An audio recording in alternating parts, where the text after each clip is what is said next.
Olá, seja muito bem-vindo. Começando mais uma edição do programa Os Pingos nos Is. Seguimos nessa cobertura especial, 11º dia de conflito no Oriente Médio, segunda-feira marcada pelas ações de retaliação do Irã aos ataques norte-americanos a instalações nucleares no sábado.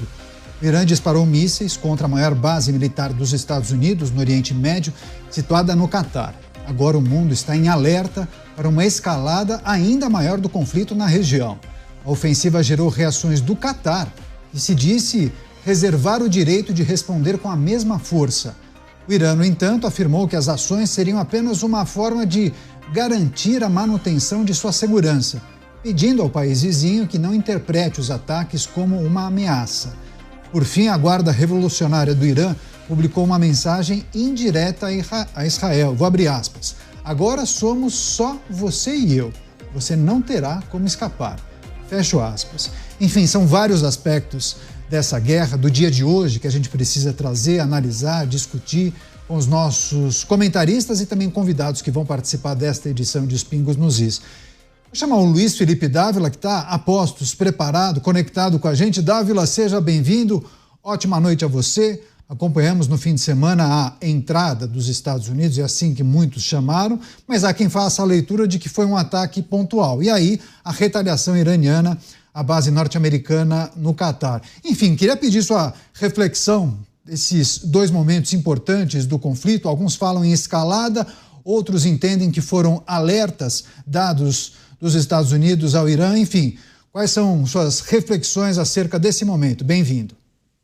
Boa noite, Caniato. Boa noite, nossos companheiros de bancada e a nossa querida audiência. Caniato, a resposta americana foi uma resposta militar em alvos específicos nos quais estavam sendo desenvolvidos o programa militar nuclear.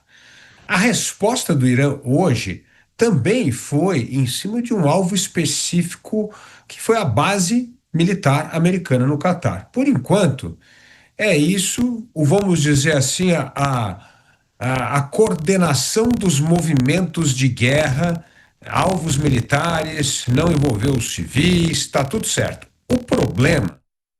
Dávila, infelizmente o áudio do Dávila está com um probleminha. A gente vai passar a palavra mais uma vez para que ele reflita sobre esse momento, vai trazer suas análises, mas daqui a pouco a gente chama, vamos só refazer esse contato.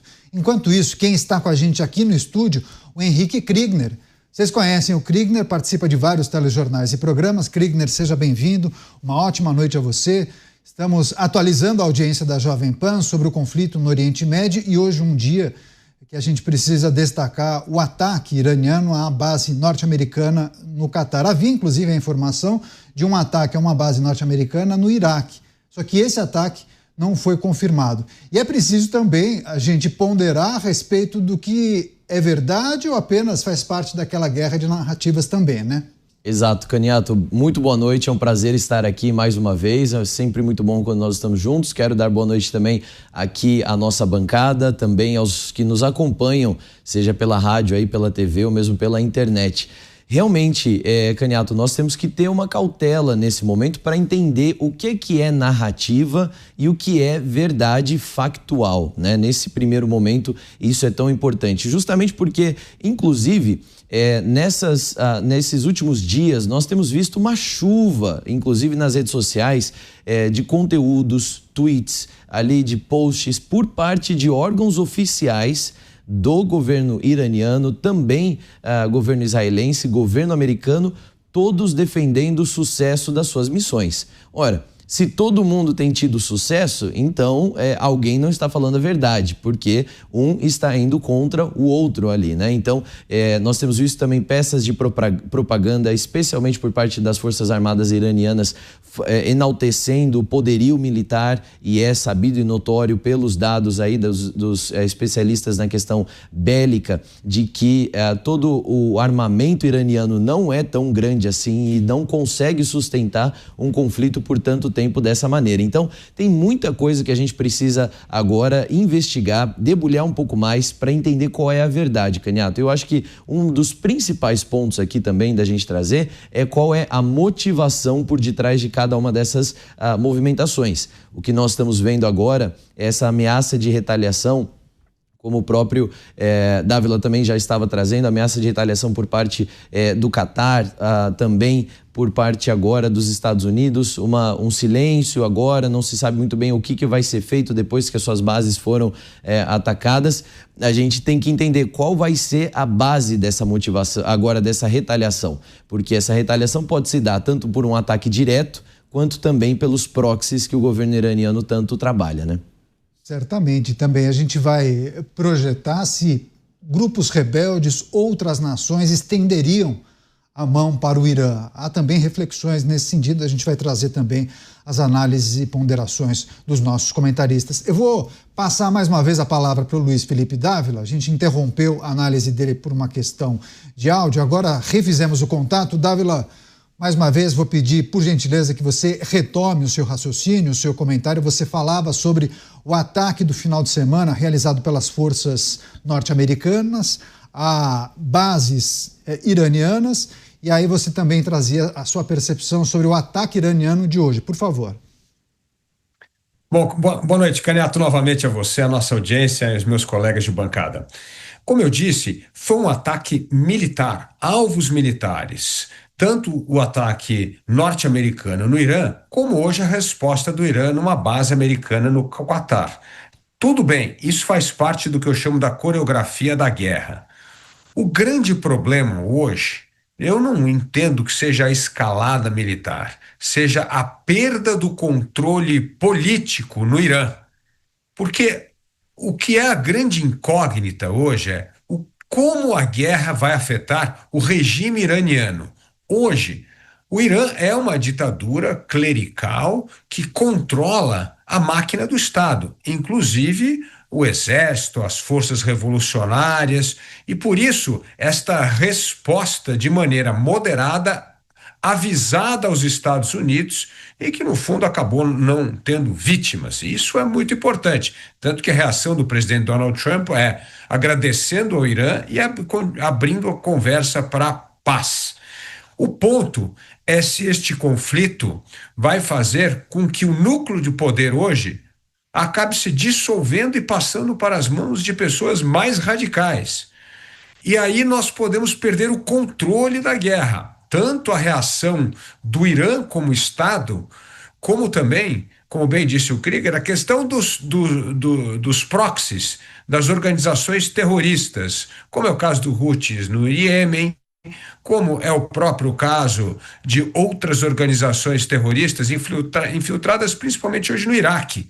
E elas podem sim aí afetar alvos norte-americanos e escalar o conflito. Então, o grande problema hoje é se o governo iraniano tem ou não o controle absoluto sobre o Estado, a máquina de Estado e a máquina de guerra, ou se isso está passando para mãos radicais, principalmente porque Ali Khamenei, o principal líder religioso, hoje está isolado e desconectado dessa cadeia de comando do poder, justamente por estar se protegendo de um eventual ataque israelense ou norte-americano para acabar com a sua vida. Daqui a pouco, inclusive, vou chamar o Roberto Mota, já está com a gente, mas antes eu queria também chamar um analista do Centro de Estudos Estratégicos, que vai nos ajudar a entender mais detalhes sobre esse conflito e o possível avanço, participação de outros players. Ele, inclusive, faz parte do Centro de Estudos Estratégicos do Exército Brasileiro, coronel da reserva e também mestre em Ciências Militares, o Paulo Filho. Agradeço demais pela participação. Paulo, seja muito bem-vindo mais uma vez aqui à programação da Jovem Pan. Boa noite, Caniato. Boa noite, Dávila, Kriegner. Boa noite a todos que nos acompanham. É um prazer estar com vocês aqui nos Pingos dos Is. Excelente, Paulo. Claro, para começar, queria pedir brevemente uma análise sobre as consequências mais prováveis do ataque realizado pelas forças norte-americanas no fim de semana, no sábado, às bases iranianas, mas também uma sinalização, uma mensagem de Donald Trump no dia de hoje que chamou a atenção. Ele agradecendo os iranianos por terem avisado o ataque realizado hoje no Catar. E aí eu pude acompanhar algumas reflexões de analistas internacionais que tudo isso pareceria um grande teatro, apenas uma sinalização do Irã a alguém, a sua base ou não. Enfim, queria que você contemplasse essas demandas na sua resposta, querido. Obrigado mais uma vez.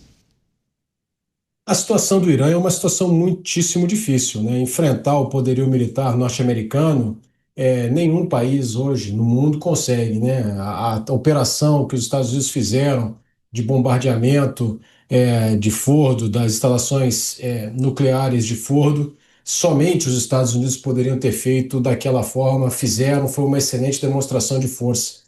Então, se o Irã causasse baixas, né, tem milhares de militares americanos nessa base em Doha, no Catar, se causasse ali um míssil desse caísse em cima de um aquartelamento, matasse dezenas, centenas de soldados americanos, muito dificilmente o Irã escaparia de uma ação militar fortíssima dos Estados Unidos, até com possivelmente desembarque de militares no Irã, uma guerra realmente, né? E o regime iraniano sabe que uma guerra com os Estados Unidos, ele certamente lá no final o regime cairia, né?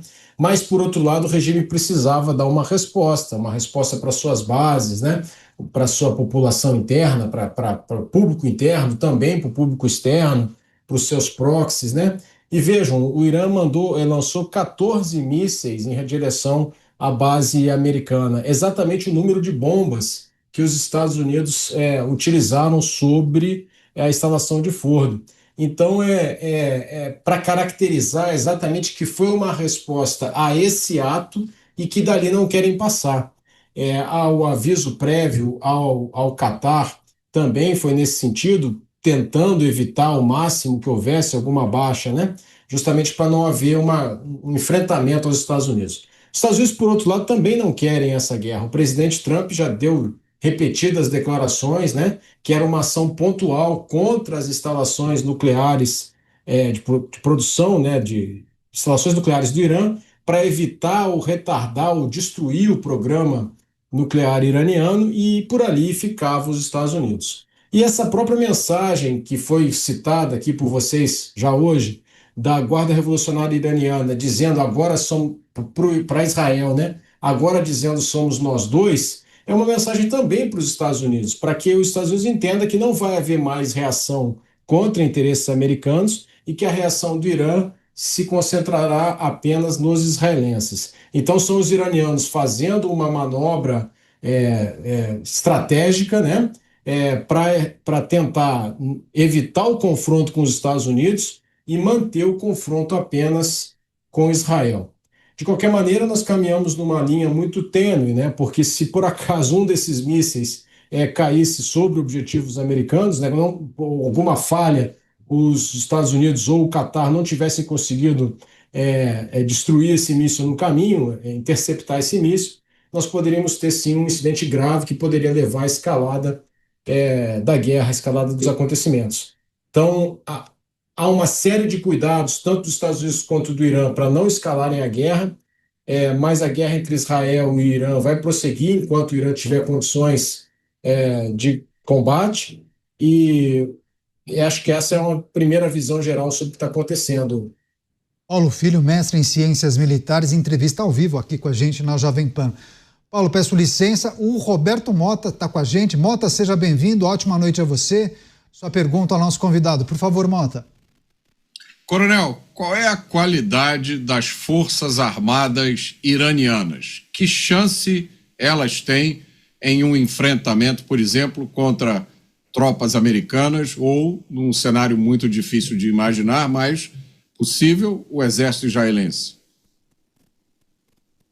Mota, não independente da qualidade ou não dos soldados do exército iraniano, enfrentar os Estados Unidos é uma tarefa que nenhum outro exército do mundo hoje tem condições de enfrentar. Os Estados Unidos é a maior máquina de guerra que a humanidade foi capaz de criar, isso é inegável, né? Algumas pessoas falam numa decadência do exército americano, né? Mas isso na minha opinião, uma bobagem. O exército americano continua sendo a mais poderosa máquina de guerra da história, ainda é. O Irã é um país que a sua geografia, Mota, favorece a defesa, né? O Irã tem 3 quartos da sua geografia são cercados por montanhas, né? Que dificultam muito invasões. Então, os persas, né, uma civilização milenar, se orgulham de nunca terem sido derrotados em seu próprio território, muito em razão da sua geografia.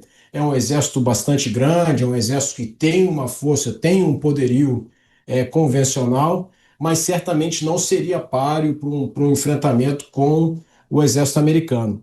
Ah, Paulo Filho, mas o Talibã também não era páreo, os americanos tiraram o governo Talibã e 15 anos depois os talibãs voltaram ao poder. Os americanos não foram derrotados militarmente, né? Os americanos foram derrotados politicamente, assim como aconteceu também no Vietnã. São duas coisas diferentes. Como você me pergunta vis-à-vis, né, exército do Irã contra o exército americano, a minha resposta é que o exército iraniano, não só o exército iraniano, nenhum exército do mundo é páreo para o exército americano nos dias de hoje. Paulo Filho, entrevista ao vivo aqui com a gente na Jovem Pan News. Paulo, próxima pergunta é o Luiz Felipe Dávila. Professor Paulo Filho, boa noite. Eu há pouco comentava justamente isso que o senhor acabou de tocar. O grande problema não é o êxito militar americano, é a consequência política da guerra, principalmente se há uma mudança de regime no Irã e nós passamos a ter uma ala mais radical controlando as Forças Armadas e aí afetando alvos americanos, inclusive ataques terroristas via Houthis e outras organizações não governamentais e paramilitares, né? O problema não é um conflito, por enquanto está no nível militar, está tudo bem. Os Estados Unidos têm essa preponderância. O problema é se escapar o controle político. E neste fim de semana, tanto Israel quanto os Estados Unidos tocaram na questão de mudança de regime. Isso não parece, na verdade, uma roleta russa, ou seja, apostar numa eventual mudança que, ao invés de trazer a estabilidade desejada para se encerrar a guerra, pode acirrar o conflito e escalá-lo? Você tem razão, Dávila. Enquanto o combate, o confronto é vis-à-vis, exército contra exército, que foi a pergunta do Mota, não há o que se discutir sobre a preponderância americana. Mas o Irã pode, historicamente, estimular, né, a ação dos seus próprios, a ação do Hamas, a ação do Hezbollah, a ação dos Houthis, a ação das milícias xiitas que existem no Iraque, na Síria, outros grupos que existem espalhados pelo mundo. E essa ação ela pode ser negada pelo governo iraniano, né? Pode acontecer um atentado terrorista contra o interesse americano em qualquer parte do mundo, e eu digo qualquer parte do mundo mesmo, né? Em qualquer lugar do mundo, e o governo iraniano pode negar, falar, olha, eu não tenho nada a ver com isso aí foi uma ação isolada de um grupo e eu não tenho culpa nenhuma. Então, esse tipo de ação terrorista, ela pode sim, é provável que ela aconteça a partir de agora com uma muito maior intensidade, em razão desse conflito deflagrado, né, em razão de todo o conflito no Oriente Médio. Nós temos que lembrar que isso não foi deflagrado agora, né? Quem disparou esse gatilho foi o Hamas no dia 7 de outubro de 2023 com os atentados terroristas contra Israel, né? Foi lá em 7 de outubro que toda esse confronto, esse conflito no Oriente Médio começou, e esse conflito entre Israel e Irã é um desdobramento disso tudo, né? Muito bem. A queda do regime, Dávila, que você questiona, é muito perigoso, é muito arriscado, né? Ruim com o regime teocrático iraniano, alguns podem achar ruim, pode ser muito pior com outro. Nós temos exemplos históricos, né?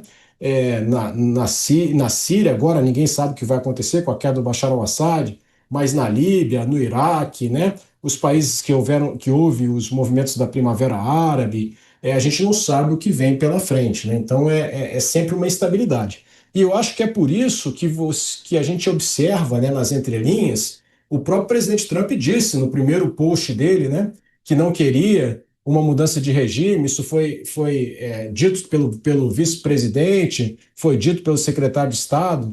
Depois o presidente Trump fez outra postagem dizendo que talvez fosse o caso de mudança de regime, né? Mas apenas uma ameaça, eu imagino, para que o regime se comportasse, entre aspas, né? Então, não acredito que nem Israel nem Estados Unidos, nesse momento, queiram não uma mudança de regime. O que eles querem é destruir, né, ou, se possível, atrasar ao máximo o programa nuclear, porque nem Israel nem Estados Unidos admitem um Irã que seja detentor da bomba atômica. Não sei se respondi, Dávila, mas é o que eu tenho a lhe dizer nesse momento. Daqui a pouco a gente vai trazer também as atualizações e as manifestações das lideranças a respeito desse momento do conflito no Oriente Médio. Paulo, peço licença, o próximo a perguntar é o Henrique Kriegner aqui com a gente. Vai lá, Kriegner. Coronel, boa noite. Obrigado pela sua presença aqui junto conosco no Pingo nos Is. Coronel, minha dúvida é trazendo aqui a Rússia para esse cenário, né? Numa possibilidade de uma escalada, alguns consideram mais remota, outros talvez até mais eminente, vamos dizer assim. A Rússia teria condições militares de arcar com 2 conflitos ao mesmo tempo? E não tendo condições militares de fazer isso, que tipo de outros insumos ou estratégias, canais, a Rússia poderia de forma indireta contribuir com o Irã numa potencial escalada do conflito? Me parece que a reunião que foi feita hoje, né, entre o presidente Putin e o chanceler iraniano não redundou em nenhum apoio significativo, pelo menos ostensivo, da Rússia para o Irã, a não ser palavras de apoio, né, e manifestações de que contrárias ao ataque americano às instalações nucleares iranianas. A Rússia já está envolvida em um conflito de alta intensidade com a Ucrânia, como todos nós sabemos, há 3 anos e meio. Esse conflito tem exigido um enorme esforço de guerra da Rússia. As coisas não caminharam como o presidente Putin previa lá no começo. Ele previa uma vitória relativamente fácil, em poucas semanas, e a resistência ucraniana, evidentemente apoiada pelo Ocidente, foi muito maior do que ele esperava. Então, abriu um segundo esforço de guerra em apoio ao Irã é pouquíssimo provável, eu diria que está na beira aí a impossibilidade, né? É lógico que pode sim haver um apoio secreto, né? Um apoio em equipamentos, materiais, combustível, mas o próprio presidente Putin citou, né, que muitos israelenses falavam russo, né? E as relações entre Israel e a Rússia não são ruins. Então, eu acho que a Rússia vai acabar adotando uma posição, pelo menos de forma ostensiva, mais neutra em relação ao conflito entre Israel e o Irã.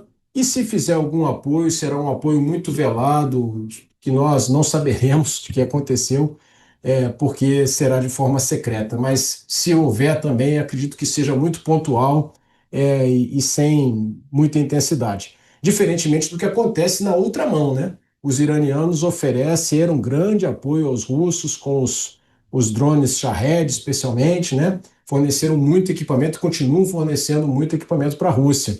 É um comportamento semelhante ao que os russos adotaram em relação à Armênia, né? Nós temos que lembrar que a Armênia, uma aliada da Rússia na guerra contra o Azerbaijão, e na hora H os russos faltaram com o apoio que os armênios esperavam que viesse.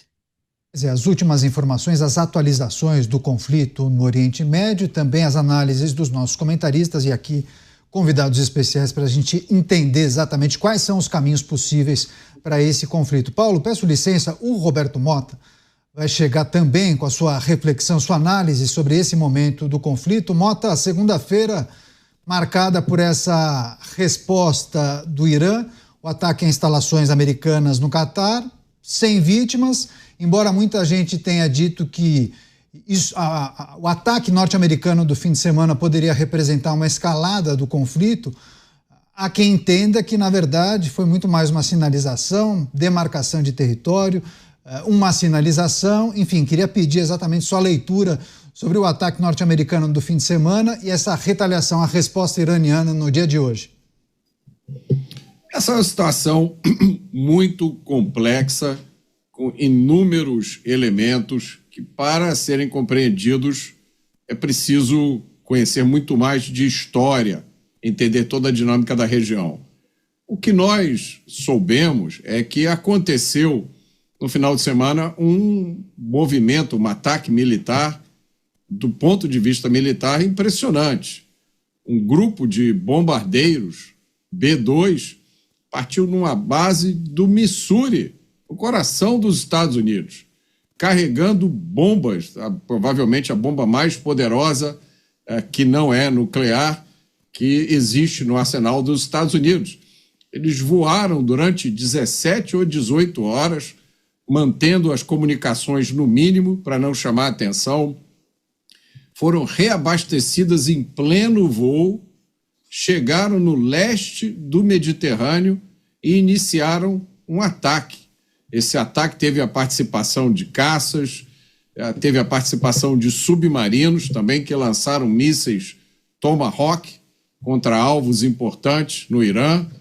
Nenhum caça iraniano, até onde se sabe, entrou em operação. Nenhum míssil terra-ar iraniano entrou em operação. As aeronaves americanas não sofreram nenhum tipo de fogo ou de baixa. Às 2h da manhã, horário de Teherã, os bombardeiros lançaram as bombas, aquela bomba especial, na usina de enriquecimento de urânio de Fordow, e algumas bombas também foram usadas na usina de Natanz. Os bombardeiros retornaram aos Estados Unidos sem nenhuma perda e sem nenhum problema. É muito bom essas ocasiões em que a supremacia militar está do lado certo da história. Quero retomar com o nosso convidado, o Paulo Filho. Paulo, tem uma questão que envolve o poderio bélico-militar de Israel e do Irã. Eu tenho observado muitas projeções de analistas a respeito dessa guerra, caso ela se prolongue. E é preciso olhar exatamente para o fôlego bélico-militar de Israel e do Irã. Queria que você fizesse uma ponderação, uma análise a respeito de Israel, poderio militar de Israel e do Irã.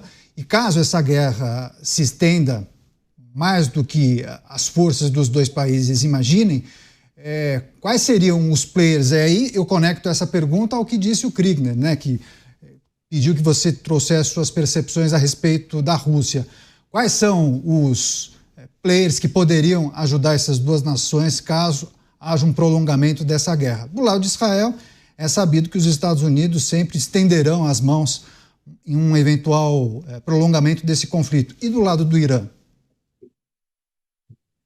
Essa é uma excelente pergunta, que eu acho que os iranianos também estão se fazendo, né? Quem, na verdade, poderia auxiliá-los nesse momento?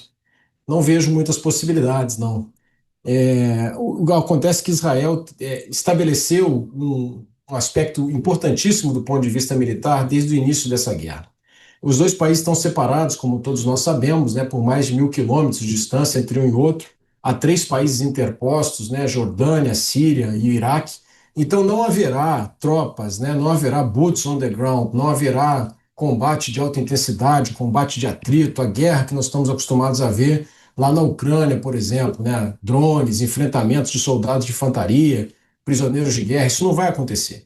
Então será uma guerra de troca de mísseis de um lado, né? Então os iranianos utilizando mísseis balísticos, mísseis que decolam quase verticalmente, chegam a quase 100 quilômetros de altura, lá no espaço suborbital, e caem por gravidade em direção a seus alvos em Israel. Israel, por outro lado, usando aeronaves com mísseis ar-terra muito mais precisos, atacando de uma forma praticamente sem erros, né, os alvos que eles escolhem na estrutura militar iraniana. Bem, só que esses mísseis usados pelo Irã e também os equipamentos, os mísseis usados por Israel, são finitos, né? Eles uma hora vão acabar. Israel, como você citou, tem a possibilidade de receber o ressuprimento dos Estados Unidos, né? E tem uma base industrial de defesa muito competente, capaz de manter a produção dos principais equipamentos militares, das principais munições, que aparentemente têm sido bem protegidas pela melhor defesa antiaérea do mundo, que é a defesa antiaérea israelense. O Irã, por outro lado, teve a sua defesa antiaérea completamente suprimida logo nos primeiros 2 dias de guerra. Então, o Israel estabeleceu o que a gente chama uma supremacia aérea. Israel consegue voar sobre o território iraniano com muita facilidade e aí alvejar as fábricas de munição, alvejar os lançadores de mísseis, né? Então, o Irã está numa situação bastante complicada, porque os mísseis vão escassear, os lançadores de mísseis vão escassear, e vai chegar um momento em que o Irã não vai ter mais capacidade para responder a esses ataques israelenses, né? O primeiro-ministro Netanyahu disse hoje que Israel está bastante próximo de atingir seus objetivos. Os objetivos listados pelo primeiro-ministro Netanyahu são dois: destruir o programa nuclear iraniano. Com esse ataque americano a Fordow, isso já está praticamente alcançado, né? Há pouco mais a se fazer nesse sentido. E o segundo objetivo é destruir essa infraestrutura militar iraniana, os lançadores de mísseis, né? Acabar com a ameaça que o Irã representa a Israel por intermédio dessas armas. Eu imagino que quando Israel chegar a esse objetivo, Israel vai simplesmente dizer que ganhou a guerra e vai interromper os seus ataques. A partir daí, o Irã vai ter muito pouco a fazer, na minha opinião. Acho de pouco provável que haja uma mudança de regime, esse regime vai se manter e vai começar a se reconstruir. A partir daí surge uma outra coisa muito perigosa, né? Qual que é essa outra coisa muito perigosa? O regime pode chegar à conclusão, e provavelmente chegará à conclusão, que a única forma de se defender é fazer a mesma coisa que a Coreia do Norte fez, é efetivamente ter a bomba e perseguir com muito mais afinco ainda a construção da bomba nuclear. Não se tem certeza, né, se o urânio enriquecido que estava lá em Fordo, se as centrífugas foram efetivamente destruídas. Se fala aí que essa parte desse material foi retirado antes do ataque. Há informações, inclusive, da inteligência israelense nesse sentido, que foram divulgadas pela imprensa internacional. Então, o risco que nós temos é, depois da cessação das hostilidades, o regime iraniano se dedicar com muito mais afinco à construção da bomba, o que significa que nós estamos só fazendo um parênteses nesse conflito e que ele vai recomeçar lá na frente algum dia. Muitas facetas dessa guerra, entrevista especial com o Paulo Filho, ele é coronel da reserva e também mestre em ciências militares. Paulo, mais uma pergunta agora do Luiz Felipe Dávila. Professor Paulo, a pergunta agora me parece: qual será a reação dos demais estados no Oriente Médio? É interessante que houve quase um silêncio sepulcral nessa história do Oriente Médio. As nações do Oriente Médio não se manifestaram, parece que até estavam torcendo para o que Israel estava fazendo ao atacar o Irã para destruir uma potência que poderia se tornar militar e nuclear no Oriente Médio e desestabilizar a região. Mas agora também estão muito preocupados com o comércio do petróleo na região, que pode afetar dramaticamente a receita desses países. Qual é o posicionamento político-militar desses países do Oriente Médio vis-à-vis a esse conflito Irã, Estados Unidos e Israel?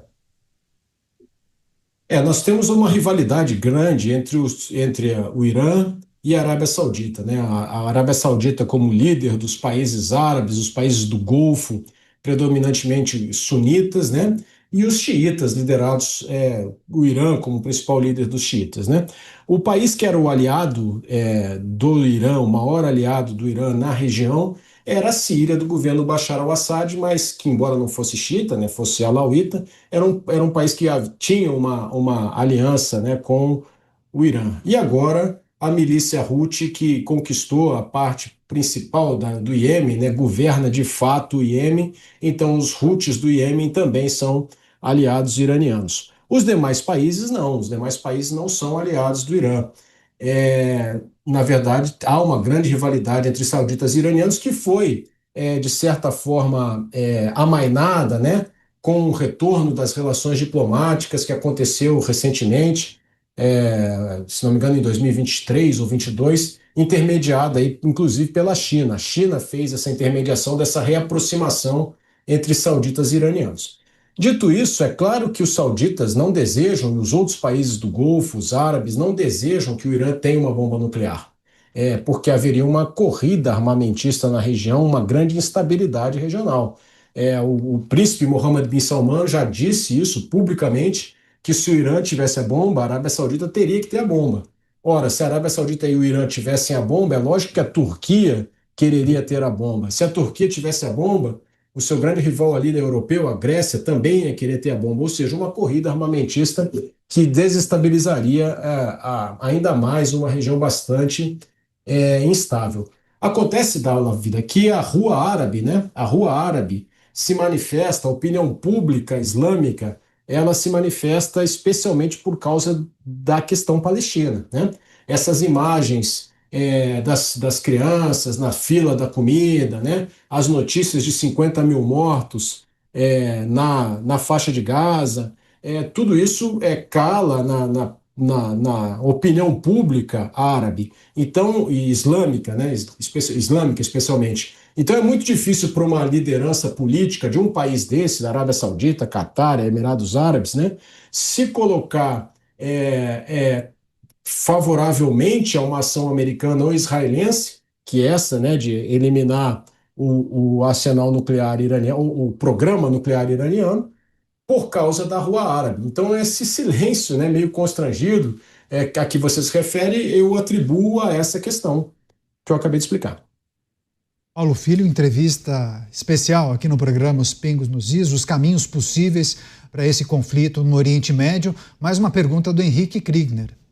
Coronel, eu tenho a impressão que muitas vezes essa chamada Rua Árabe, né, não tem uma mobilização em questão de solidariedade ao povo palestino, por exemplo, no exemplo que o senhor citou, ou uma mobilização na autopreservação desses povos, mas sim uma mobilização no ódio, repulsa, ou enfim, como a gente quiser colocar aqui, a Israel e ao povo judeu, né? Talvez muito mais latente do que até o próprio solidariedade ao povo palestino, uma vez que o povo palestino não consegue nem mesmo cruzar a fronteira para a Jordânia ou para o Egito, são rejeitados ali também por esses países árabes também.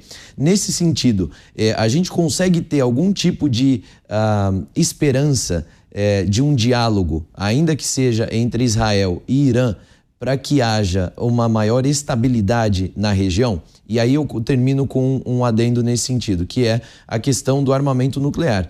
Nos parece que a preocupação de Israel não é necessariamente que o Irã venha desenvolver energia nuclear, mas que o regime dos ayatolás venha ter aí acesso a bombas nucleares. E essa é uma preocupação compartilhada por outros países do sistema internacional também. Dá para a gente esperar que vai haver um diálogo nesse sentido, ou nós vamos ver aí o esgotamento de todos os recursos militares antes? Eu acho muito pouco provável, Henrique, que haja um diálogo nesse momento entre iranianos e israelenses. Como você disse, o Israel tomou essa atitude, né, aproveitou o momento. O que aconteceu? Né? Como eu disse, tudo começou em 7 de outubro de 2023.